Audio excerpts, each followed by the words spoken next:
अवसिद्धे नय सिद्धे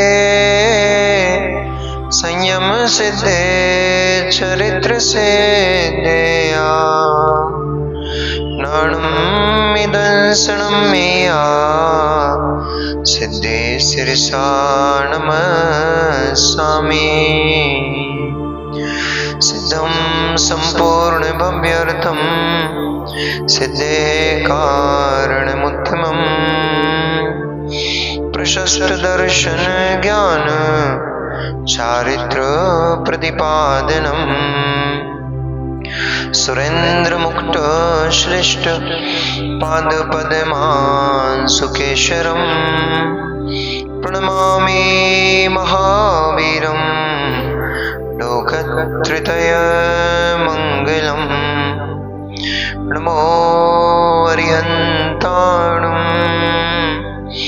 नमो सिद्धाणुं नमो आयर्याणुं नमो वज्रायाणुं नमो लोये सविसाहुणम्।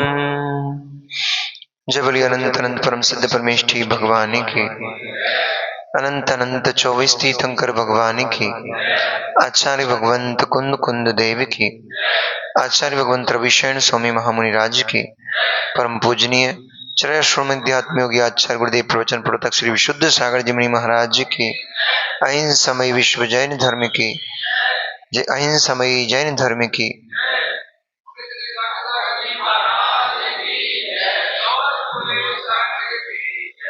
मनुष्यों वर्तमान शासन नायक भगवान वर्धमान स्वामी के शासन काल में हम सभी भवजीव यहाँ विराजते हैं।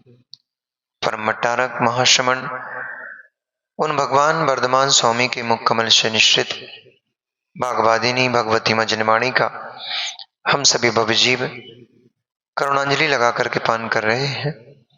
यह भागवादिनी यह भगवती मां जनवाणी सभी जीवों का कल्याण करे, सभी जीवों का मोक्ष मार्ग प्रशस्त करे।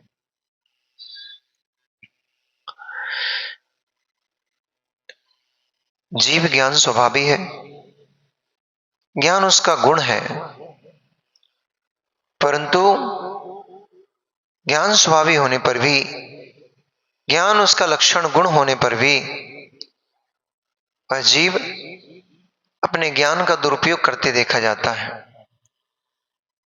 जिस ज्ञान से स्वात्मा की उपलब्धि हो सकती है, उस ज्ञान का प्रयोग यह जीव पर द्रव्यों में पर को प्रसन्न करने में लगा करके अपने आप की वंचना करता है, अपने ज्ञान गुण की वंचना करता है।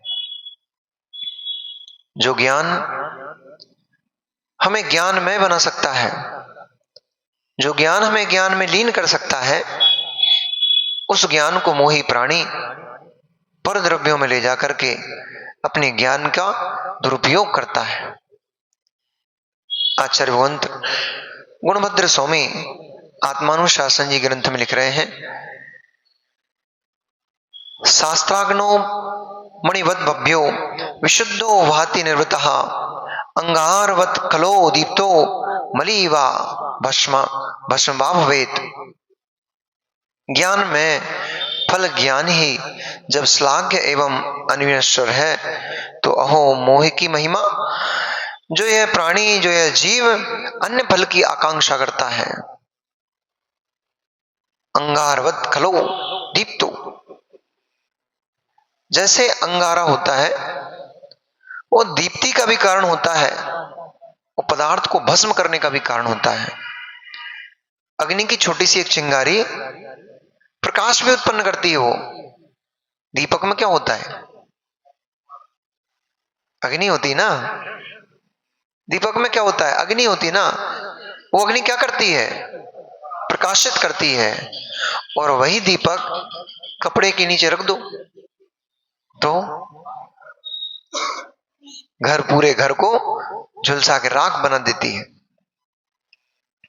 वही दीपक प्रकाश कर रहा था, वही दीपक झुलसा के राख कर देता है। ये तो कई बार आपने दृष्टांत सुन भी लिया होगा, उदाहरण देख लिया होगा। दुकान में शॉर्ट सर्किट हो गई, दीपावली पे कई बार सुनने में आता है ये तो कि दीपावली पे सीरीज लगी थी, सर्किट लगी थी, वो शॉर्ट सर्किट हो गई, उससे एक चिंगारी निकली और चिंगारी ने क्या कर दिया, पूरी दुकानों बल्कि आजू बाजू की दुकानों को साफ कर दिया, स्वाहा। वही 1 घंटे पहले प्रकाश को फैला रही थी, वही अग्नि, वही लाइट, वही प्रकाश, विद्युत प्रकाश को देने वाली थी, और वही विद्युत चिंगारी के रूप में बदल गई तो विनाश का कारण बन गई। एक बड़ा सुंदर दृष्टांत आचार्य भगवंत ने एक दिन दिया था। बांध का पानी सुरक्षित है तो लाखों को हरा भरा करता है, लाखों चेहरों को मुस्कुराहट देता है। बांध का पानी सुरक्षित है, मर्यादित है, तो लाखों को हरा भरा करेगा। बांध मर्यादा तोड़ दी तो बहुत बड़ी तबाही कर देता है। अभी आप एक दिन बात कर रहे थे, सागर झील में 1 फीट नीचे कुछ होल बने हुए हैं। वो क्यों बने? बरसात में पानी बढ़ जाए तो ऊपर फैल करके नगर में प्रवेश न करे, वो होल्स के माध्यम से, छिद्रों के माध्यम से वो पानी नदी नाले में बह करके और बाहर निकल जाए, ताकि पानी ऊपर न निकल पाए। ऐसी कुछ बात कर रहे थे आप लोग, मैं तो देखने गए नहीं, पर मेरी समझ में इतनी बात आ गई कि वस्तु मर्यादित रहती है तो लाखों को लाभ देती है। वो बांध का पानी यदि मर्यादा में रहे, मर्यादित रहे, तो नहर के, नदी के माध्यम से वो पानी गांव-गांव में जाता है, खेतों में पहुंचता है, फसल को हरा भरा करता है, किसान के चेहरे पर मुस्कुराहट देता है, दाने के रूप में फलीभूत होता है। वो वही पानी अगर बांध की सीमा को तोड़ दे तो पूरे के पूरे गांव को बहा के ले जाता है, तहस नहस कर देता है, सब सारी फसल को उजाड़ देगा, सारे नगर को उजाड़ देगा। दृष्टि, दृष्टि निम्न है, मर्यादित है, तो लोगों के हर्ष का कारण बनती है। दृष्टि मर्यादित है तो सम्मान का कारण बनती है। दृष्टि अमर्यादित हो गई तो अपमान का कारण बनती है, लोक अपवाद का कारण बनती है। इंद्रियां, 5 इंद्रियां जब तक नियंत्रित हैं तब तक उत्थान का कारण है। ये 5 इंद्रियां अनियंत्रित हो जाती हैं, यही पतन का कारण बन जाती हैं। जैसे बांध का पानी मर्यादा में रहता है तो लाभ देता है, अमर्यादित हो जाता है तो हानि देता है, ऐसे ही चक्षु इंद्रिय हो, कर्ण इंद्रिय हो, कोई सी भी इंद्रिय हो, मर्यादित है तो लाभ देती है, सम्मान दिलाती है, अमर्यादित हो जाती है, अपमान कराती है। ज्ञान मर्यादित है, सम्यक है, लाभ देता है, भगवान बनाएगा। और यही ज्ञान खोटे पदार्थों में चला गया, खोटी सोच में प्रवेश कर गया, यही ज्ञान अशुद्ध अशुभ रूप में चला गया, यही ज्ञान जीव का अकल्याण करा देता है।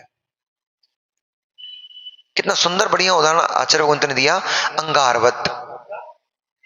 जैसे अंगार होता है, रोटी सेकने के काम में भी वही आता है, प्रकाश फैलाने के काम में वो अंगार ही आता है। और अग्नि भड़क जाए, वही अंगारा थोड़ी सी असावधानी से, वही अंगारा बहुत बड़े विनाश का कारण भी बन जाता है। इससे क्या समझाना चाह रहे हैं? ये दृष्टांत देकर के आचार्य भगवंत क्या समझाना चाह रहे हैं? ये आचार्य भगवंत समझाना चाह रहे हैं, ज्ञान का सदुपयोग करो। आपको जो बुद्धि मिली है, विवेक मिला है, ज्ञान मिला है, अनंत अनंत जीव द्रव्य है, द्रव्य तो एक ही है, जीव अनंत अनंत है। उन अनंत अनंत जीवों के पास वो शक्ति नहीं है जो शक्ति आप मनुष्यों के पास मिली हुई है। उन अनंत अनंत जीव द्रव्यों के, जीवों के पास भेद विज्ञान करने की क्षमता नहीं है, आपके पास भेद विज्ञान करने की क्षमता है। आपके पास वो उपलब्धि है कि आप सत्य असत्य का ज्ञान कर सकें, आपके पास वो उपलब्धि है, आप यथार्थता का अयथार्थता का ज्ञान कर सकें।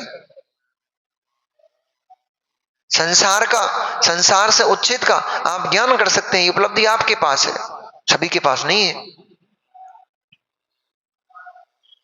मनुष्यों में भी सबके पास नहीं है, क्योंकि सम्यक ज्ञान समीचीन तत्व का उपदेश हर व्यक्ति को नहीं मिल पाता है। कितने प्रकार की कल्पनाएं हैं जीवों की संसार में, देखो आप। कोई मांसाहार करके मोक्ष जा रहा है, कोई शरीर को अनेक प्रकार के कपड़ों में लपेट करके मोक्ष जा रहा है, कोई कपड़ों को ऊंचा पहन के, कोई नीचा पहन के मोक्ष जा रहा है। किसी ने शरीर में बालों को बढ़ा लेने से मोक्ष मान लिया, किसी ने बालों को कटाने से मोक्ष मान लिया, किसी ने दाढ़ी बनाने मूछ कटाने को मोक्ष मान लिया, तो किसी ने मूछ बनाने दाढ़ी कटाने को मोक्ष मान लिया।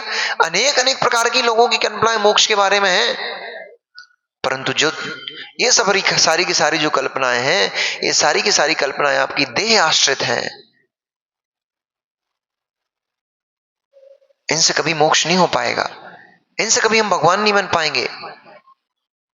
एक दिन एक भैया मेरे से बोला, महाराज जी आप मोक्ष बड़े पहुंचाते हो लोगों को, आप नीचे की बात ही नहीं करते हो। जब भी बात करोगे भगवान बनने की बात करोगे, जब भी बात करोगे मोक्ष की बात करोगे। एक ही शब्द है आपके पास, तो भाव विशुद्धि बनाओ, क्यों? मोक्ष जाना है। अरे लोगों को कम से कम जैन तो बना दो, यहां पर तो लोग जैन ही नहीं है। हमने कहा मित्र, जब हम मोक्ष की बात करेंगे तो जैन तो अपने आप बन जाएगा। हम छोटी सोच वाले व्यक्ति नहीं है।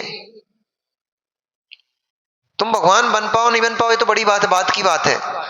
कम से कम ये सोच ही लो कि मैं भगवान बन सकता हूं, हो गया तू जैन। क्योंकि ये श्रद्धांत जैन के भीतर ही होता है कि हम भगवान बन सकते हैं। अन्य तो भगवान में विलीनीकरण मानते हैं अपने आप का। कोई भगवान के भक्त बनने में ही संतुष्ट है, वो कहता है आपकी कृपा से मैं तो आपके दास बन जाऊं, बस हो गया मेरा काम। हमारे यहां दास परंपरा नहीं है। हमारा परमात्मा दास नहीं बनाता किसी को।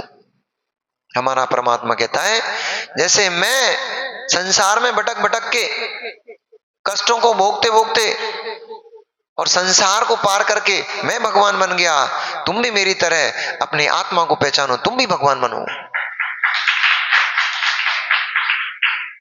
संसार में नौकर बनाने वाले बहुत हैं, दास बनाने वाले बहुत हैं, परंतु अपने समान सेठ बनाने वाले, बराबरी से सेठ बना करके बिठाने वाले सेठ बहुत नहीं है।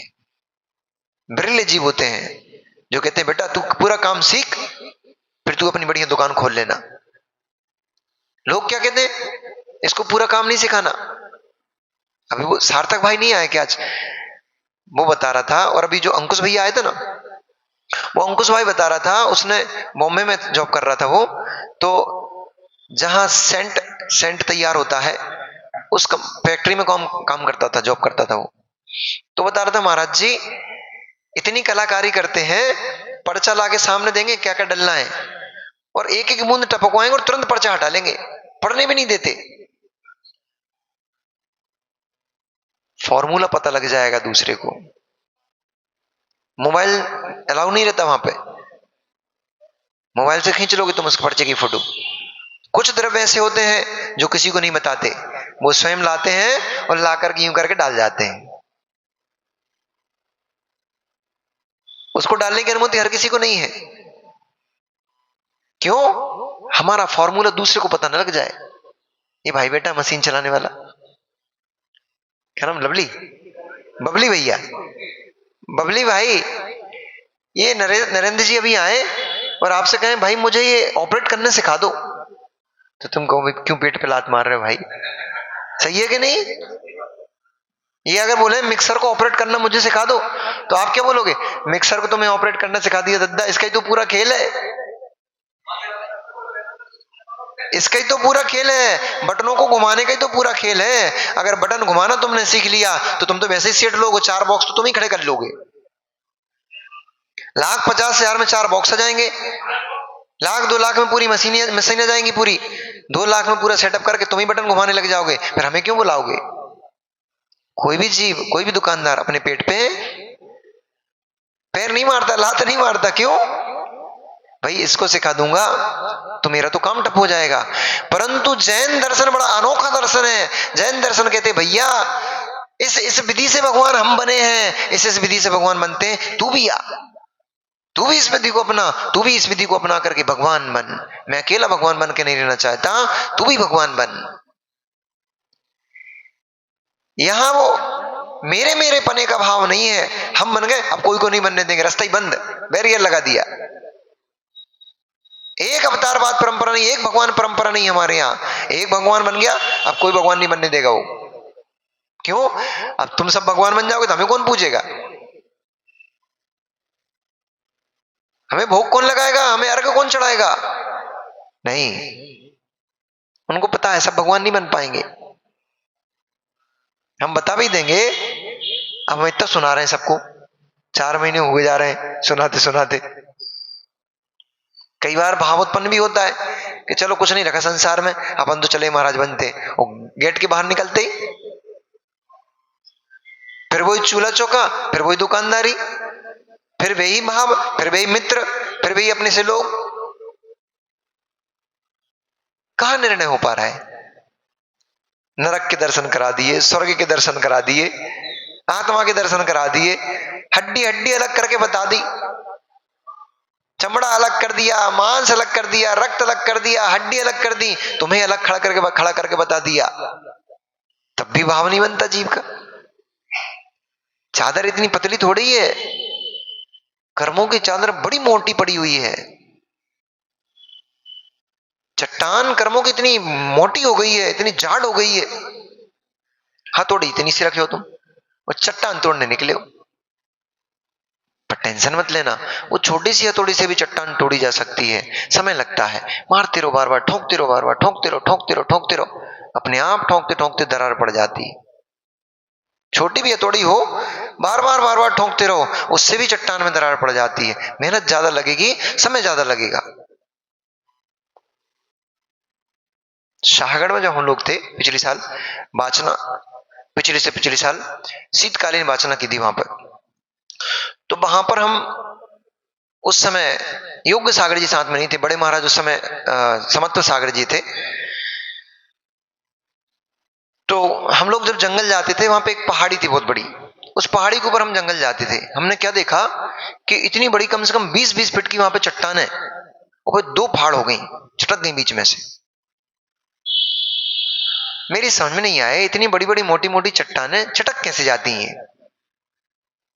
तो हमने समत्व सागर जी से पूछा, हमने कहा स्वामी जी एक बात बताओ, ये इतनी बड़ी बड़ी चट्टानें, ये तो घन मारने से भी नहीं चटके, इतनी विशाल विशाल कम से कम 20-20 फीट हाइट की, 10-10 फीट हाइट की चट्टान, और कम से कम 15-15, 20-20 फीट चौड़ी चट्टानें, मतलब एक कमरे के बराबर चट्टानें थी, वे 2 पहाड़ हो गई बीच में से। हमने कहा हमें समझ में, बहुत दिन से हम सोच रहे हैं कि ये चट्टानें बीच में से 2 टुकड़ा कैसे हो गई, चटक कैसे गई। उन्होंने पूरा लॉजिकली उसको समझाया कि इसमें क्या होता है, जब बारिश पड़ती है हमें लगता है कि पत्थर में से पूरा पानी बह गया, पर पूरा पानी नहीं बहता, पत्थर भी पानी सोखता है, और वो पानी एब्जॉर्ब करके सोख के जब अंदर रख लेता है पत्थर, उसके बाद पड़ती है गर्मी, और तीव्र गर्मी जब पड़ती है, वो चट्टान गर्म होती है, वो पानी होता है वो बाष्प बन जाता है, भाप बन जाता है।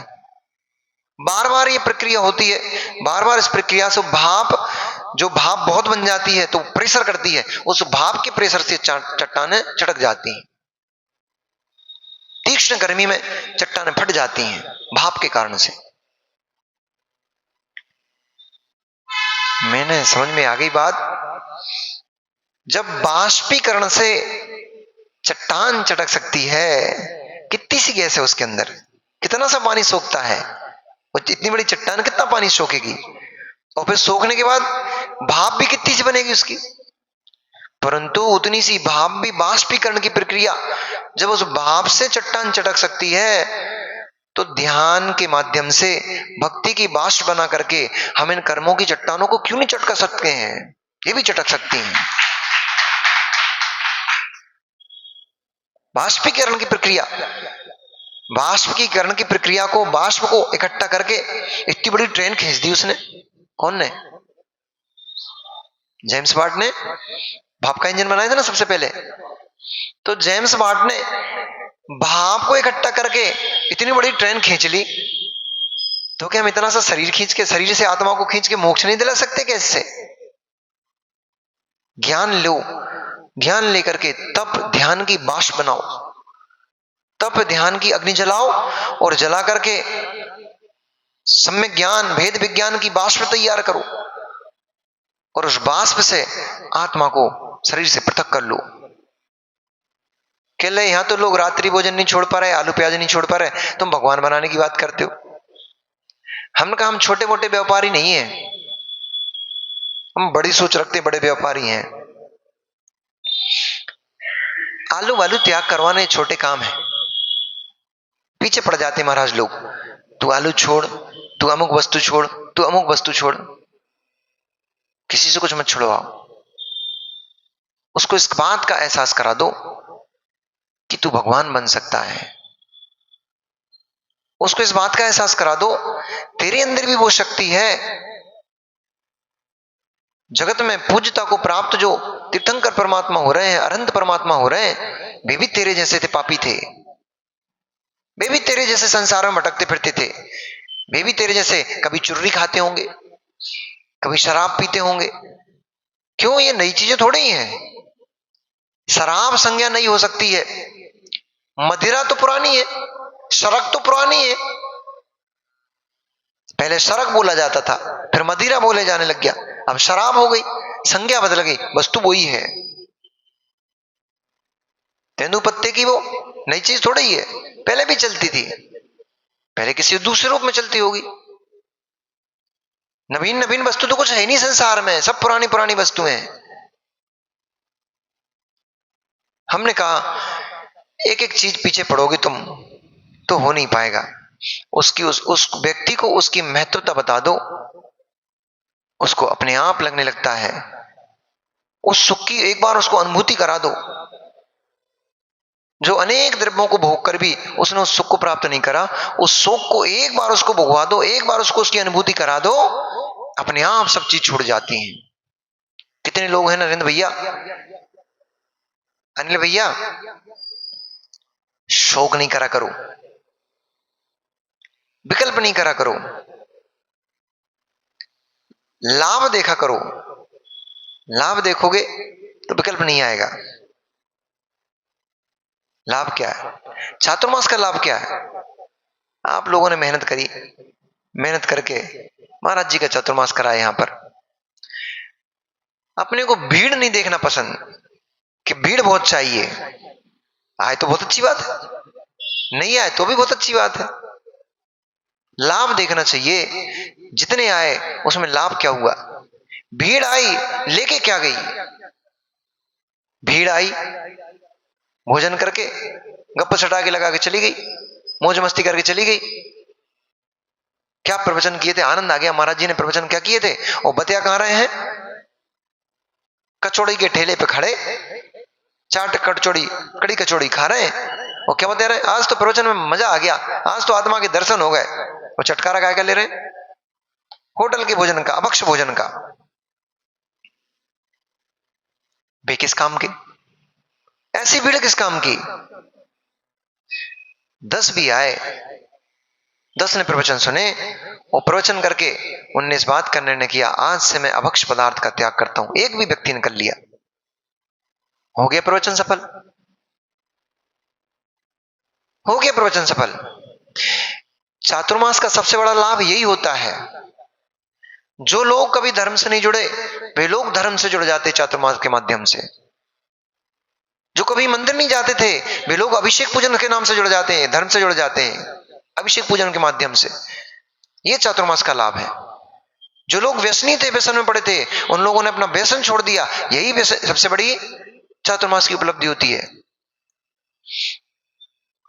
आगरा में पिछले साल कम से कम एक बार और 2 बार मैं बता चुका, आगरा में उत्तम ब्रह्मचर्य के दिन कम से कम 25 से 30 युवा कपल्स ने आकर के ब्रह्मचर्य व्रत ग्रहण किया। किसी ने महीने में 15 दिन का, किसी ने 20 दिन का, यहां तक कि 25-25 दिन का युवा कपल्स ने, जिनकी 2-2, 3-3 साल, 4-4 साल, 5-5 साल पुरानी शादी हुई है, ऐसे लोगों ने 25-25 दिन का, 20-20 दिन का ब्रह्मचर्य व्रत ग्रहण किया।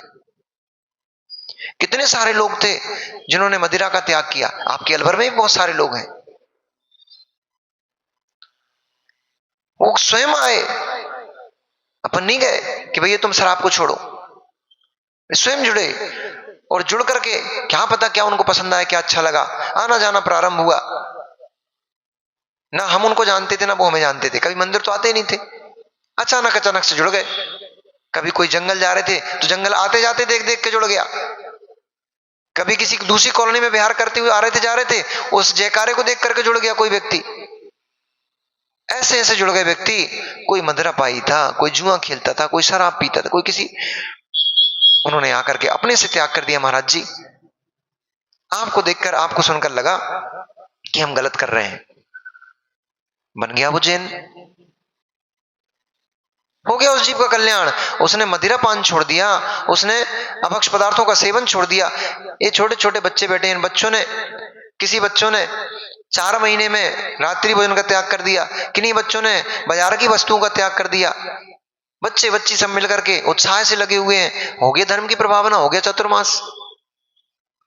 सबसे बड़ा चातुर्मास का लाभ यह होता है कि जो जीव धर्म से विमुख हैं, दूर धर्म से दूर बैठे हुए हैं, वे धर्म से जुड़ जाए, यही इस चातुर्मास की सार्थकता है। कितने बैंड फूटे, कितने डीजे बजे, कितने प्रोग्राम हुए, ये सार्थकता नहीं है चातुर्मास की।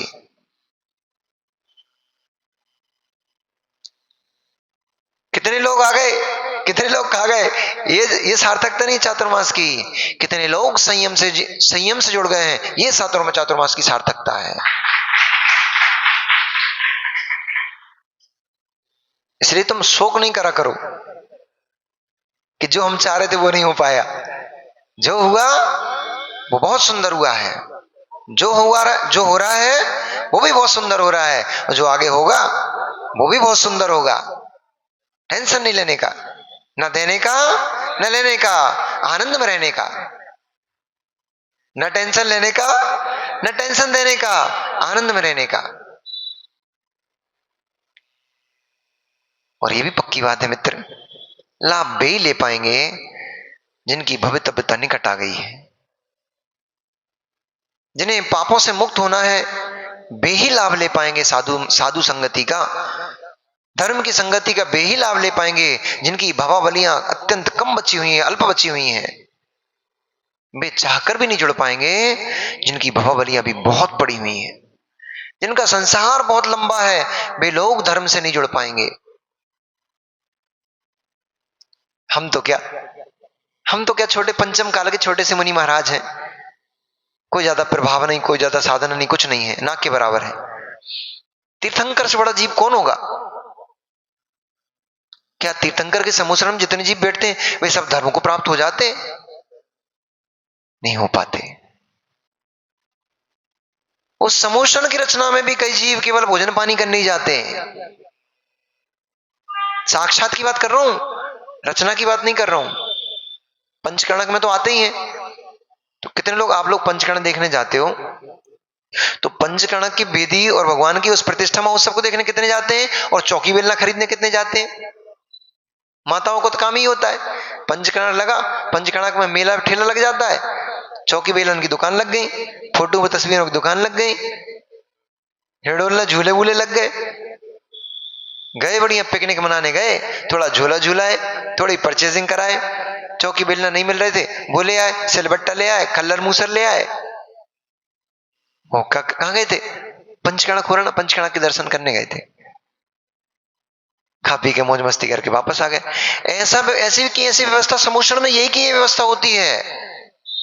जो भव्य जीव होते हैं जिन्हें मुक्ति प्राप्त करना होती है, बेजीव समूषण में 12 सभाओं में पहुंच पाते हैं। बाकी तो 8 भूमियां 7 भूमियां और होती नीचे, उन 7 भूमि में घूम फिर के टाइम पास करके वापस भागे आते हैं। सुंदर सुंदर भवन बने हुए हैं उन भूमियों में, वो भवन की नक्काशी देखने में लगे रहते हैं। वाह क्या क्या भवन बना हुआ है, हम मकान बनाएंगे तो ऐसा गेट बनवाएंगे, ऐसी खिड़की लगवाएंगे, ऐसी छत में सीलिंग करवाएंगे, वही देख दाख के वापस भागे आते हैं। कुछ रमणीक स्थल के भोगी होते हैं, वे जाते हैं, अनेक अनेक प्रकार की लताओं की भूमियां होती हैं, वृक्षों की भूमियां होती हैं, ध्वजाओं की भूमियां होती हैं, इतनी इतनी प्रकार की रंग बिरंगी ध्वजाएं होती हैं, आदमी तृप्ति नहीं होता उनको देख देख करके, लगता है अभी तो और भी देखना बाकी है, उनको भी देखो कैसी लग रही है। ध्वज देखते देखते ही समोषण का समय पूरा हो जाता है, वे फहरा ही नहीं पाते अपना ध्वज। परंतु जो भव्य जीव होते हैं, जिनकी भवलियां कम बची हुई हैं, जिन्हें जल्दी मोक्ष जाना है, ऐसे जीव भगवान के समोषण में इधर उधर 7 भूमियों में भटकते नजर नहीं आते हैं। वे सीधा सीढ़ी पर पैर रखते हैं और कितनी 20,000 सीढ़ियां, जैसे एस्केलेटर सीधे ऊपर पहुंचा देता ना, एक सीढ़ी पर खड़े हो जाओ सीधे ऊपर पहुंचा देता है। मॉल्स में एस्केलेटर लगे होते ना, चलने वाली सीढ़ियां, ऐसे ही वहां पे चलती नहीं दिखती है वो, परंतु उन सीढ़ियों की महिमा होती है, समोषण की महिमा होती है। पहली सीढ़ी पर जाकर खड़ा होता है भक्त श्रावक, और जाकर सीधे ऊपर 8वीं भूमि में पहुंचता है। वहां जाके अपने कोटे में बैठकर भगवान की मूर्त को देखता है, भगवान की वंदना करता है, भगवान के दिव्य उपदेश को सुनता है। भटकने वाले जी भटकते रह जाते हैं। ज्ञान तो सबको मिला था, दोनों को मिला था। जो समोषण में प्रवेश किया है उसके पास भी ज्ञान था, जो चैत्य भूमि में, प्रसाद भूमि में, कल्पवृक्ष भूमि में, लता भूमि में, ध्वज भूमि में गया है, उसके पास भी ज्ञान था। मिथ्या दृष्टि ने अपने ज्ञान का दुरुपयोग कर लिया। संसारी लोग, संसारी प्राणी ने, लोभी ने, लालच ने, मोही प्राणी ने अपने ज्ञान का दुरुपयोग कर लिया। वो अनेक अनेक प्रकार की वस्तुओं के राग रंग को में देखने में मस्त हो गया, परंतु जिसने अपने ज्ञान का सदुपयोग किया वो सीधा भगवान के समोषण में पहुंचा और जाकर के भगवान की दिव्य ध्वनि को सुनकर के अपनी आत्मा का कल्याण किया।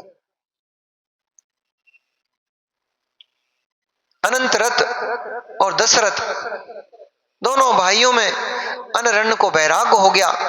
अनरण्य पिता थे, पिता अनरण्य को वैराग्य हो गया। उन्होंने अपने पुत्र अनंतरथ से कहा, पुत्र मैं अपनी आत्मा का कल्याण करना चाहता हूं। मैंने संसार में सारे सुख भोग लिए हैं, इस पृथ्वी के ऊपर राज करते हुए मैंने कई वर्ष बिता दिए हैं। अब हे पुत्र तू इस राज्य संपदा को संभाल, मैं वन जाकर के जैनेश्वरी दीक्षा लेकर के अपनी आत्मा का कल्याण करता हूं। पुत्र अनंतरथ ने पूछा, पिताश्री ये राज वैभव, ये सुंदर सुख वैभव आदि को छोड़ करके आप वन में कष्ट को पाने क्यों जाते हो? इधर कोई कमी है क्या? जो ऐसी कोई वस्तु जो आपको प्राप्त ना हो, कहो मैं आपके चरणों में वो वस्तु ला करके अभी पटकता हूं। दैवीय सुख भी अगर आपको चाहिए है तो मैं स्वर्ग से दैवी सुख ला करके आपके चरणों में पृथ्वी पर यही देता हूं, पर आप वन को क्यों जाते हो? अनरण्य ने कहा, बेटे जो सुख तुम भोग रहे हो, जो सुख मैंने भोगे हैं, ये इंद्रिय सुख हैं, ये क्षणिक हैं, ये त्रैकालिक आत्मा के साथ रहने वाले नहीं है। ये जो राज वैभव है, ये जो भोग संपदा है, ये जो दिव्य शरीर है, ये त्रैकालिक मेरे साथ रहने वाला नहीं है। इस राज संपदा को भोगते भोगते मर गया, चला गया, मेरा कुमरण हो जाएगा, मुझे नरकों में जाकर के दुख भोगना पड़ेंगे। पुत्र अनंतरथ ने कहा, हे पिताश्री जब बात यह है कि जो इस संपदा का भोग करता है वो नरकों में जाकर दुखों को भोगता है, तो आप अपने पुत्र को नरक में क्यों पटकना चाहते हो? मैं भी इस राज संपदा को नहीं भोगूंगा, मैं भी आपके साथ दीक्षा लूंगा। पिता ने कहा कि बेटे अभी तेरी उम्र दीक्षा लेने की नहीं, अभी तो यौवन को प्राप्त हुआ है, अभी तुझे विवाह करना है। विवाह करके राज का संचालन कर, वैवाहिक सुख को भोग, राज सुख को भोग, फिर अपनी संतान को तू भी, जैसे मैं तुझे राज दे करके दीक्षा के लिए जा रहा हूं, तू भी अपनी संतान को राज आदि सौंप करके फिर तू भी दीक्षा ग्रहण करना। ऐसा आपके पिताजी ने कहा, आपसे कहा था? सुनील भैया पिताजी हैं, चले गए, बोल के गए ऐसा?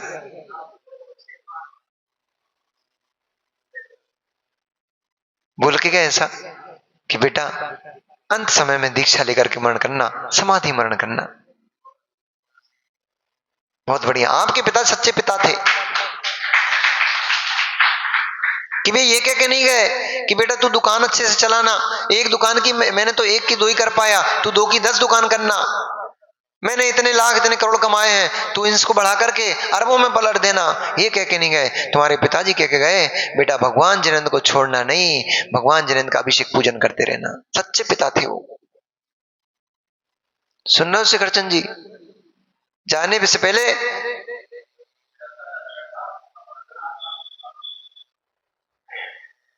दादाजी नीरज भैया से ये बोल के जाना, नीरज नाम है ना, नीरज भैया से बोल के जाना कि बेटा मैंने देख मेरे जीवन को पूरा भोग लिया, भोग करके हाड़ मांस को सुखा डाला है, कुछ नहीं प्राप्त किया है। तू ऐसे नहीं जाना।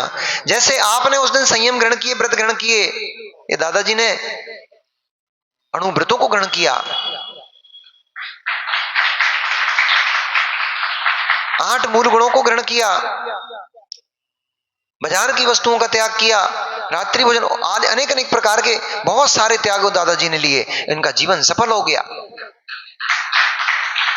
पर अपना चातुर्मास भी सफल हो गया। एक वृद्ध जो कुमरण की ओर जा रहा था, अब वो कुमरण नहीं करेगा, सुमरण करेगा। व्रती कभी कुमरण नहीं करता। संयम की अनुमोदना भी किसी ना किसी भव में संयम दिलाती है। हमें तो एक एक क्षण याद आता है। हर दीक्षा में, चाहे विद्यासागर जी के महाराज के संग में होती हो, चाहे विश्व सागर जी महाराज के संग में हुई हो, हर दीक्षा में गए हम। जितनी मतलब विद्यासागर महाराज जी की संग में भी जितनी हम समझदार हो गए थे, उसके बाद से दीक्षा देखी। और आचार्य जी के संग में केवल एक पहली दीक्षा जो थी मनोज सागर महाराज जी के बैच की, वो दीक्षा नहीं देखी। बाकी सारी दीक्षाएं और जितनी समाधियां आसपास हुई, उन समाधियों में जरूर हमने अपना सहयोग प्रदान किया। वहां रहे, कुछ नहीं भी कर पाए हो तो देखने जरूर जाते थे।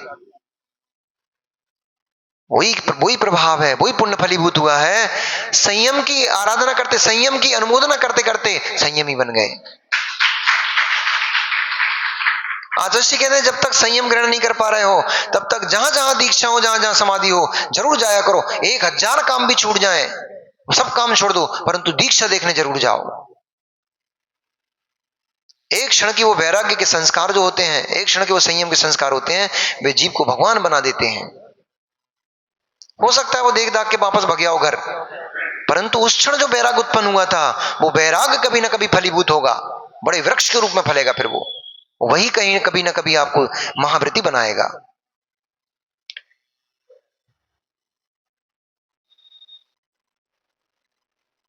अनरण्य ने तो अपना कल्याण कर लिया। कौन है ये अनरण्य, और अनंतरत कौन है, ये तो पूछे ही नहीं। श्रेणी पूछता है भगवान, मैंने तो आपसे कहा था मुझे बलभद्र राम की कथा सुनना है, ये आप अनरण्य की कथा सुनाने लग गए। ये अनरण्य कौन है और ये अनंतरत कौन है? तब गणधर परमेष्ठी ने मुस्कुराते हुए अपने मुखारविंद से पुष्प रूपी शब्दों को बिखेरते हुए कहा, अरे मित्र श्रेणिक, मैं तुझे वही कथा सुना रहा हूं। ये जो अनरण्य है, ये जब भगवान मुनि सुब्रतनाथ का मोक्ष हो गया, नमीनाथ भगवान का जन्म नहीं हुआ था, इसके बीच के काल में ये मुनि सुब्रतनाथ भगवान का जब शासन काल चल रहा था, उसी समय पर जो सूर्य वंश जिसे कौन ने चलाया था, इक्ष्वाकु वंश का एक राजा था। कौन था? भरत चक्रवर्ती का पुत्र, जिसका नाम था अर्ककीर्ति। भूल गए? और सोमवंश चलाया था बाहुबली के पुत्र सोम ने। अर्ककीर्ति ने सूर्यवंश की स्थापना की थी। उस अर्ककीर्ति के वंश में, जिस कुल में तीर्थंकर इक्ष्वाकु कुल में, इक्ष्वाकु वंश में, वही इक्ष्वाकु वंश की ब्रांच हो गई। तो उस इक्ष्वाकु वंश में जहां आदिनाथ भगवान उत्पन्न हुए, भरत चक्रवर्ती आदि आदि महान योद्धा, महान तपस्वी और मोक्षगामी जीव जिस कुल में उत्पन्न हुए, उसी कुल में भगवान मुनि सुब्रतनाथ के बाद उनके शासन काल में दक्ष, इलावर्धन, श्रीवर्धन, बाशव केतु, विपुल आदि आदि अनेक महाराजे उत्पन्न हुए। वृषभदेव के बाद भरत, अर्ककीर्ति, सोमदेव आदि ने अयोध्या पे राज किया और अयोध्या के जो सम्राट महाराजा हुए उनमें सुरमन्यु, वज्रबाहु, तो इसी कुल परंपरा में, इक्ष्वाकु कुल की परंपरा में ऋषभदेव, भरत चक्रवर्ती, अर्ककीर्ति, सोम, सुरमन्यु, वज्रबाहु, पुरंदर, कीर्तिधवल, कीर्तिधर, सुकौशल स्वामी, हिरण्यगर्भ, नघोष, सौदास, सिंहरस, सिंहरथ आदि आदि अनेक अनेक महाराजा, जब बहुत सारा काल व्यतीत हो गया तब उस पे अयोध्या नगरी पर अनेक अनेक राजाओं ने राज किया। राज करते हुए वे सभी राजा कोई तो अपने पुत्रों को राजलक्ष्मी को सौंप करके मुनि दीक्षा लेकर के मोक्ष को प्राप्त किए। कई राजाओं ने मुनि पद धारण करके उतनी विशुद्धि नहीं बना पाए, वो स्वर्ग संपदा को प्राप्त किए। कई राजे महाराजे संयम में अणुव्रत मात्र ग्रहण किए, वो भी अपने अणुव्रतों के माध्यम से स्वर्गों में अनेक अनेक पदों को प्राप्त हुए। इस प्रकार से वो अयोध्या नगरी में अनेक अनेक राजे महाराजे हुए। जब ऋषभदेव को मुनीश्वर व्रतनाथ भगवान को मोक्ष गए, असंख्यात वर्ष निकल गए, संख्यात वर्ष निकल गए, तब इनके इस कुल में हिरण्यगर, नघोष, सौदास, सिंहरथ आदि जो राजा हुए, सिंहरथ के बाद अनेक अनेक बीच में राजा हुए। उनके बाद राजा अनरण्य हुए। उन राजा अनरण्य के दो पुत्र थे, अनंतरथ और दशरथ। दशरथ का नाम तो सभी ने सुना है। अनंतरथ और दशरथ दो राजे हुए। उन्हीं की मैं तुमसे कथा को कह रहा हूं, तो ध्यान लगा करके सुनो। अनंतरथ अनरण्य जो थे, उन्हें बैराग उत्पन्न हो गया। उन्होंने बहुत प्रयास किया कि अनंतरथ राज्य लक्ष्मी को भोग करे, परंतु जैसी पिता की इच्छा थी, जैसी पिता की मनसा थी, ऐसी की ऐसी अनंतरथ की भी मनसा थी। उन्होंने कहा, नहीं पिताश्री, जिस राज लक्ष्मी से नरक गति के दुख मिलते हैं, उस राज लक्ष्मी को मैं भोगने को किंचित भी समर्थ नहीं हूं। इसलिए मैं तो जो रास्ता मार्ग आपका है वही आपके पुत्र अनंतरथ का मार्ग है। मैं भी आपके साथ ही जनेश्वरी दीक्षा को प्राप्त करूंगा। दशरथ, अनंतरथ और अनरण्य दोनों पिता पुत्र ने जाकर वन में जाकर के मुनिराज से दीक्षा को ग्रहण किया। दीक्षा ग्रहण करके वे उग्र उग्र तप करते हुए अनरण्य मोक्ष लक्ष्मी को प्राप्त हुए और अनंतरथ को केवल ज्ञान की प्राप्ति हुई। वे केवली भगवान बन गए।